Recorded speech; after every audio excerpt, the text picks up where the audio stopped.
Welcome back. Thank you so much for stopping by and sharing this video with me. I'm sitting in front of my iMac G5. You may have seen the introductory video.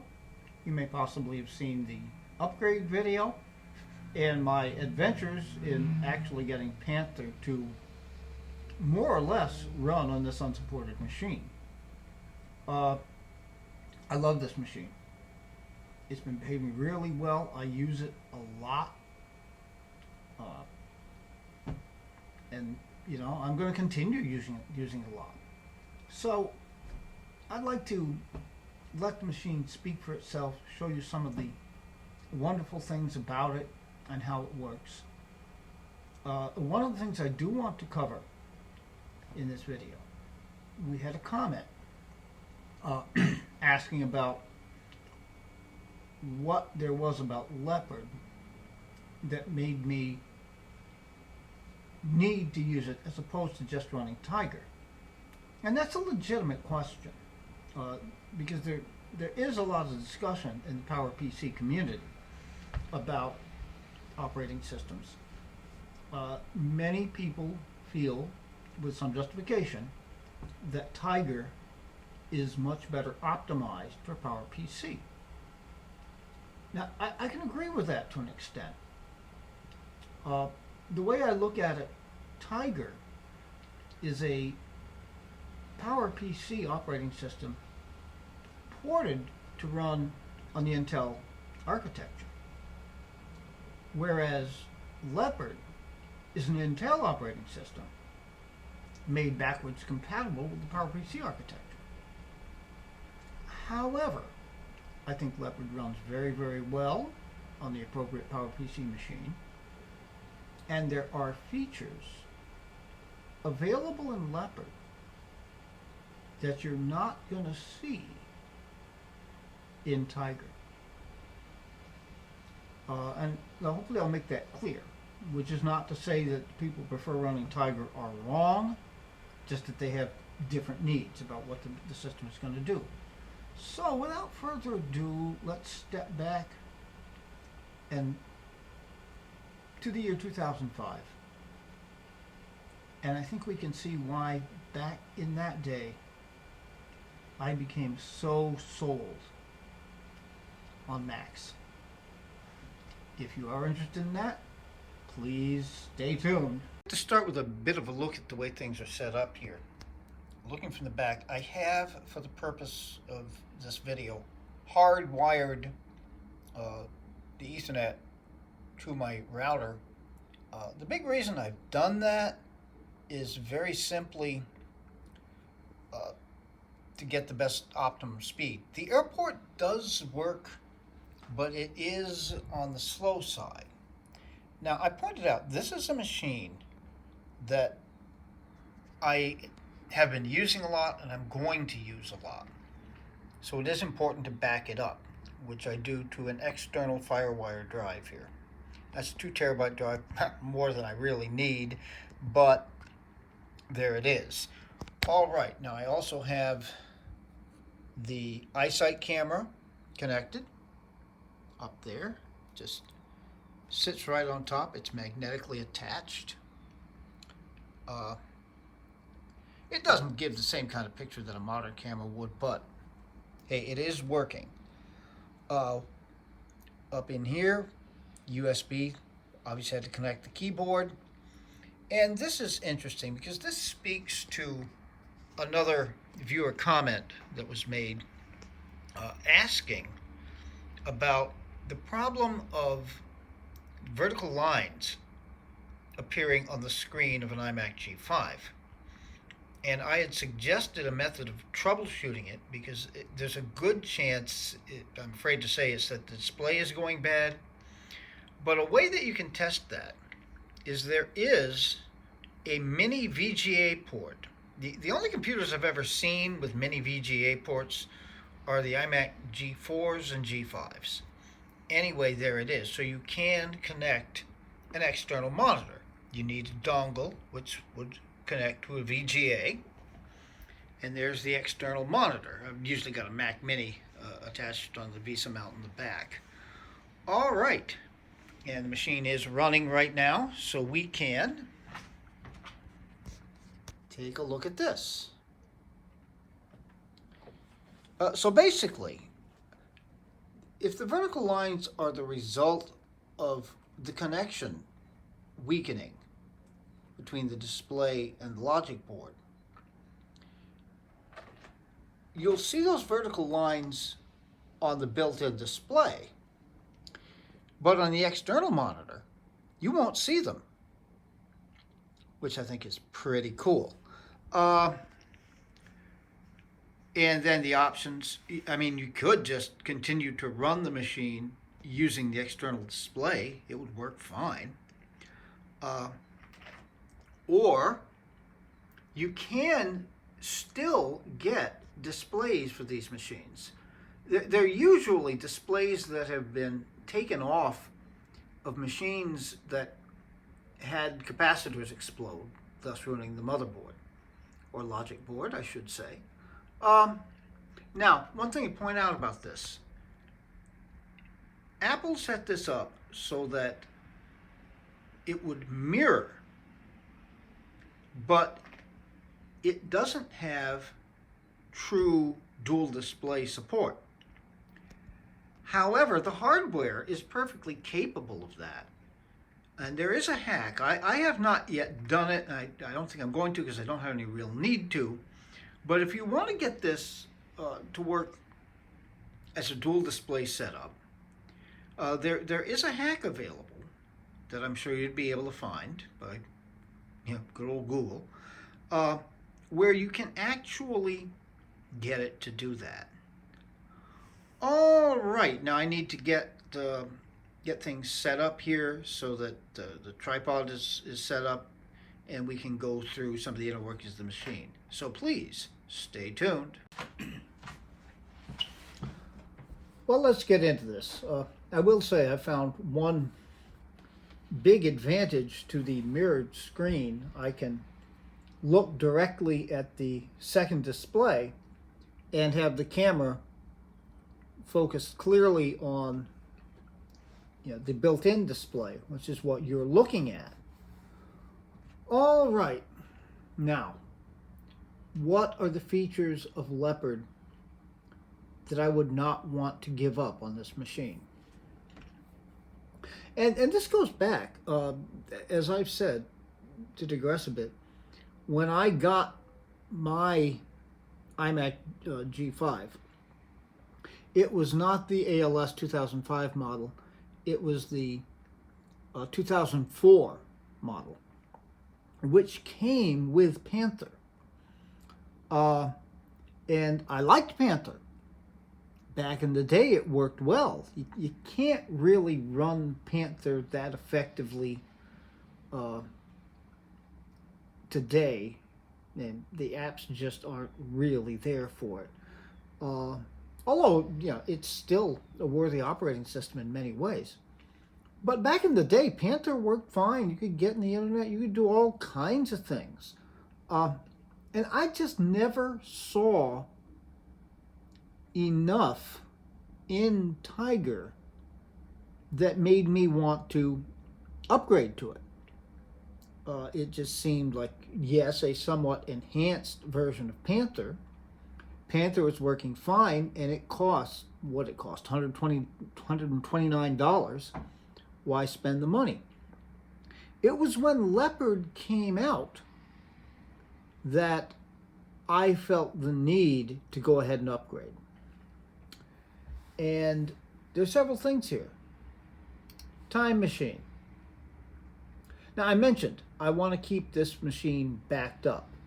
I need to keep this machine backed up. It's getting to have some data that I would be loath to lose. Time machine is just such a simple process for having a continual backup. And I have learned, when I set up that SSD, I did go ahead and install Leopard.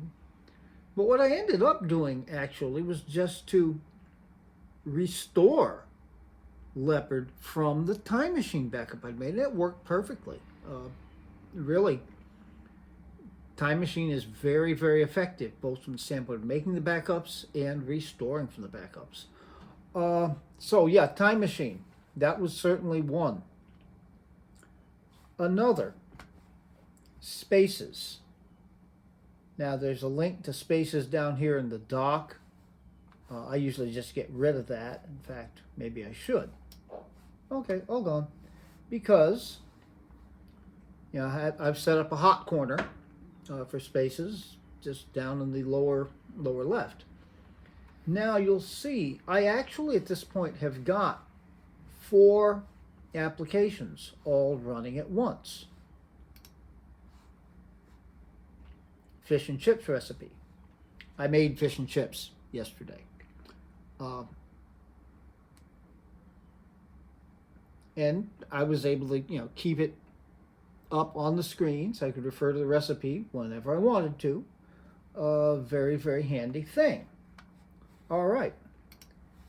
Keeping my email running. This is 10-4-Bird, which if you've watched a lot of my videos, you will have seen this. Excellent.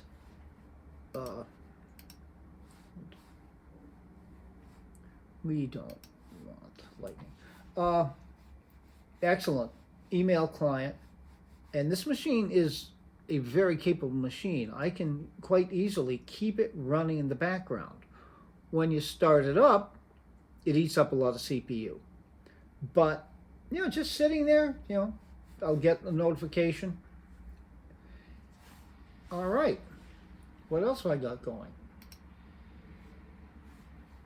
Final Cut Express, which I'm not really doing anything with right now. I just put it up to show that it's there. It is my intention to actually edit this video when I put it all together on Final Cut Express, and then hopefully upload it using this machine. I've never used Final Cut Express. This may take me a while to get it completely figured out, but it certainly looks to be pretty straightforward. All right. And then the blank desktops. Now, other things about Leopard. The fish and chips recipe that I have here, I actually typed that up yesterday on my newly upgraded dual 1 gigahertz G4 Quicksilver. Part of the testing of how everything was working in the Quicksilver. I wanted to type up something, so I did it on that machine. But the iMac is down here, so I wanted to transfer the file. Well, very simple. Here I've connected to my Quicksilver. I can browse through here, find wherever the file is that I need, and just drag and drop it over. Now, in all fairness, Tiger can do that perfectly well. That's not an issue for Tiger. But here's something cool. Share screen. And I click that button.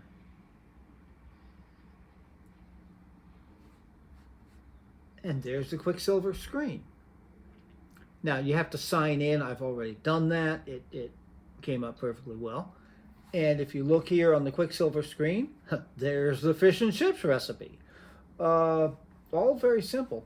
And I can operate the Quicksilver from here, which can be handy. Now, I really don't need to have the Quicksilver running right now. It's just sort of up there. We're going to come back to that. I'm going to do a report video on that as well. I'll just shut it down. You want to shut down?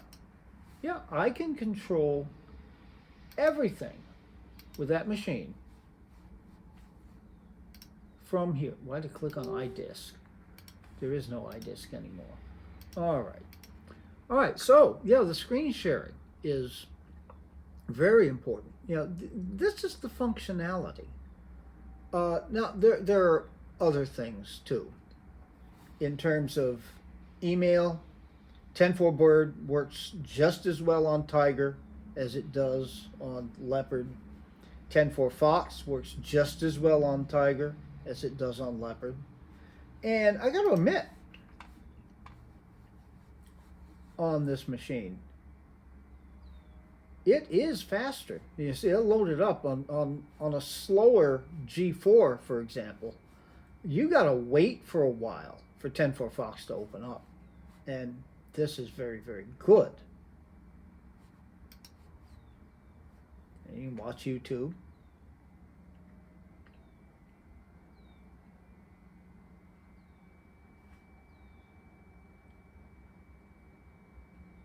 But I should save some time. I know my videos get very long. Here's YouTube. Yeah, I guess I am signed in on. Yeah, I am signed in on 10.4 Fox. This would be my start page. It will play, you know, because I've got the MP4 enabler installed on this, since it requires, I think, a 1.25 gigahertz processor, and this has got a 2 gigahertz processor. So it will play, but not super well. Now, if watching YouTube videos is not important to you, there you go. But I will very often, you know, put on a video while I'm making dinner. Maybe have it going in the background when I'm eating dinner. You know, it's nice to have it here, and this is the machine that's here. All right. There are two very worthy options for watching YouTube on PowerPCs. Both of them require Leopard. All right, there's 10.5 tube, which basically sets up a dedicated Fox box. It uses 10.4 Fox, but optimizes things so that, you know, YouTube runs pretty well through the mobile interface. Now, I find that interface to be a little clunky. It is usable, and heck, it does in fact play YouTube. But, you know, we've seen this many times. Leopard WebKit has to have Leopard. Now, let's look here. I've preloaded history. You can hear the fan ramping up a little bit in the background there as I interact with this. All right. And I've set up in my history the upgrade video on the iMac.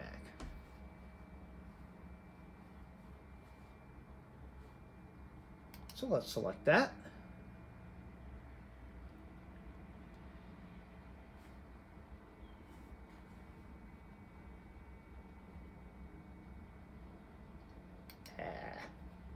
I want to get this back at the beginning. So we'll move it. Now, I very often, I guess I'm doing it here, letting it preload, but you don't really need to that much here. Welcome back. It's very good we took the time to join me. Starts up very quickly. You know, it's in sync. Now, the quality of the image, that's because I also filmed this intro on the G5 using the iSight camera, so it's simply not going to ever be as clear. It's a reasonable picture, though. Actually, now I'm going to pause it. Go into settings. You know, it defaults to 360. Let's crank it up to 720. Pull it back to the beginning. Now it may need to reload a little bit because of the higher resolution.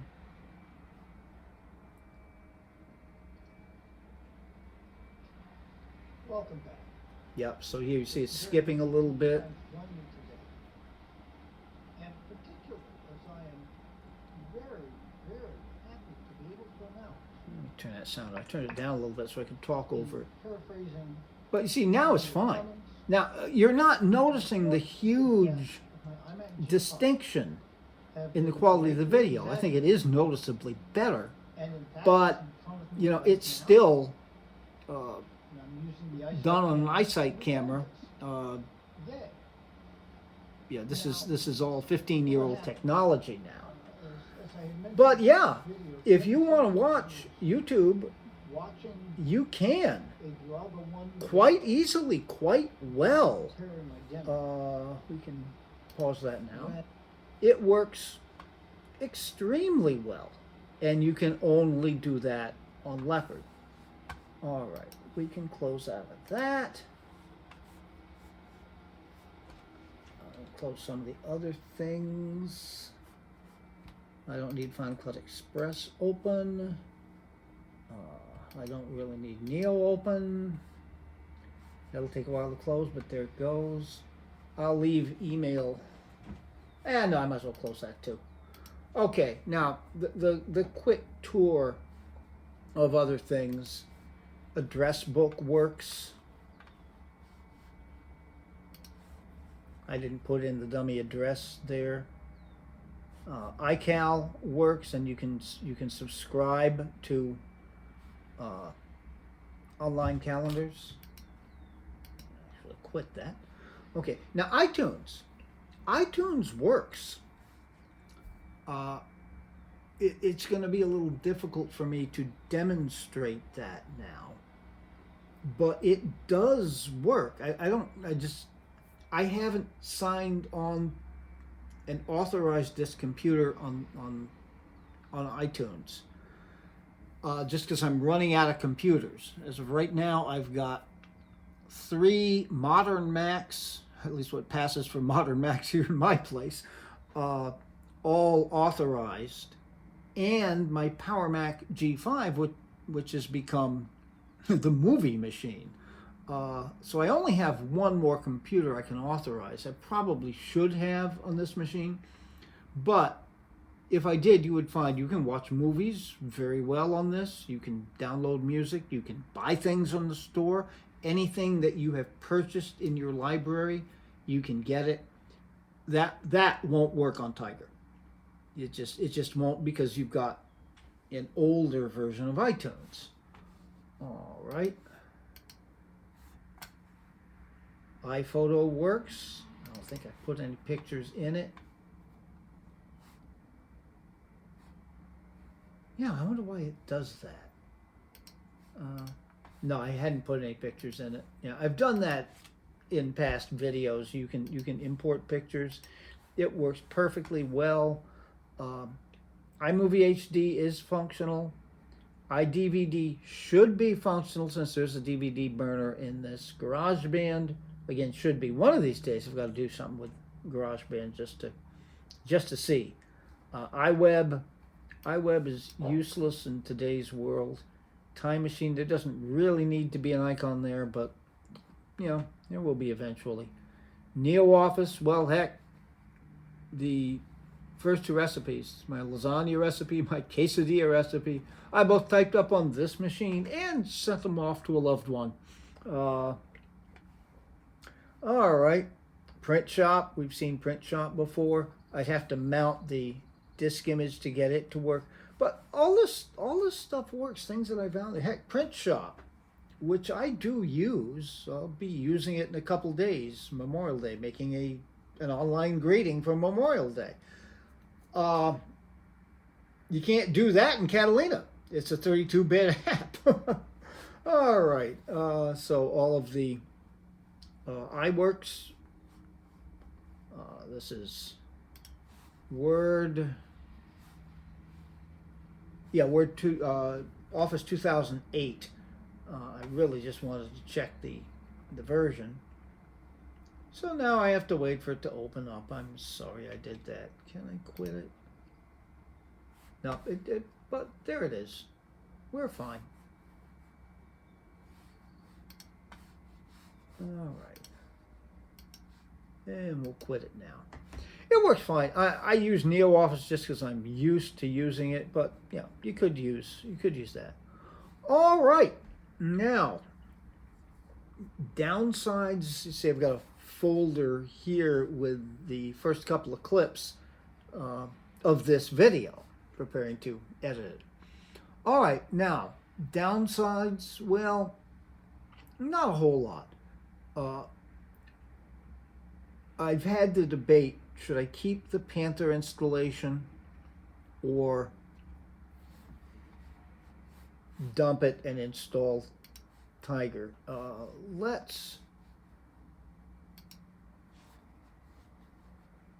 Let's boot into Panther just to see. All right, there are 3 videos out on Panther running. Panther, of course, for those people who have not seen those videos, is not supposed to run on this machine. This is a 2005 ambient light sensor iMac. My machine was a 2004. It came with Panther pre-installed. This machine came with Tiger, the very first version of Tiger pre-installed.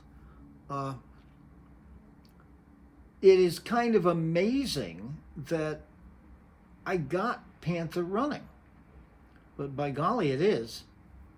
But you'll see when it opens up. Yeah, the one downside on this machine is, of course, the fact that it cannot run OS 9, and it cannot boot into OS 9, we should say. And that's just a fact of life. It's the way everything is working there. Any Mac that booted into that came with Jaguar or later pre-installed, the firmware prohibits it from booting into OS 9. You can, however, use OS 9 via Classic. And that works perfectly well here in Panther, as well as it works in Classic, as well as it works in Tiger. So there's the system folder. We'll start up Classic.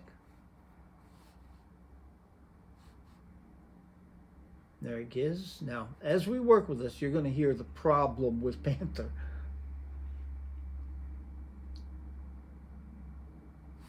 There are 2, actually. The other one is there's no sound.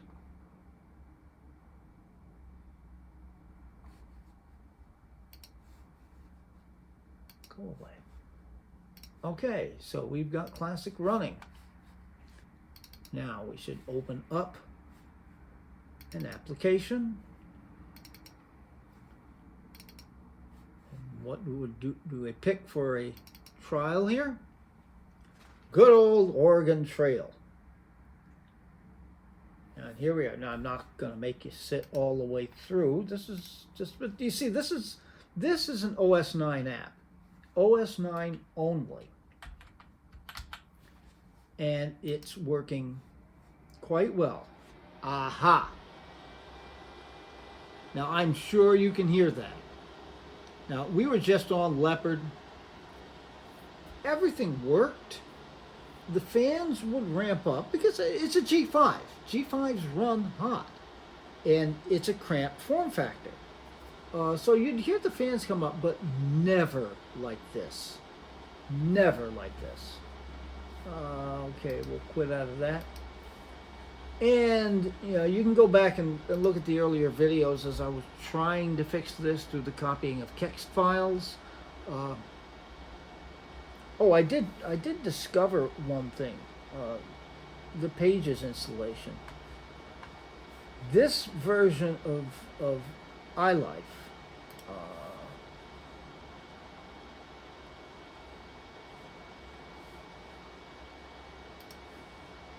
okay, about Pages, yeah, version 1.0.1, so you can tell there's Keynote, there's Pages, that's it. There's no numbers.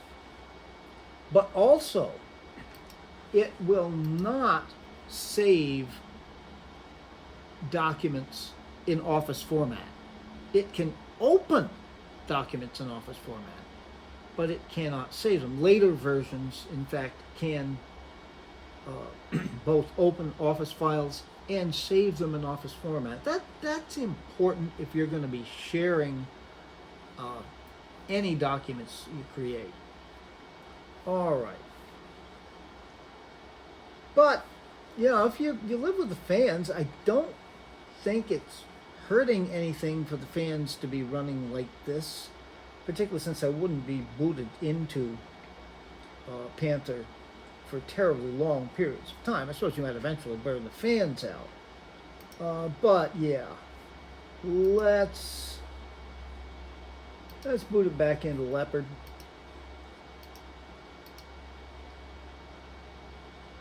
All right, and you will hear in just a moment there the fans go back down. Now the machine boots up. They may come up a little bit, but nothing like the way they run on Panther. Still, I'm leaning towards keeping Panther. Just from the oddity standpoint of it. If I really want to run something on OS 9, there's my iMac G3 sitting right over there, and I got plenty of others. So, yeah, I think at least for the moment, Panther stays.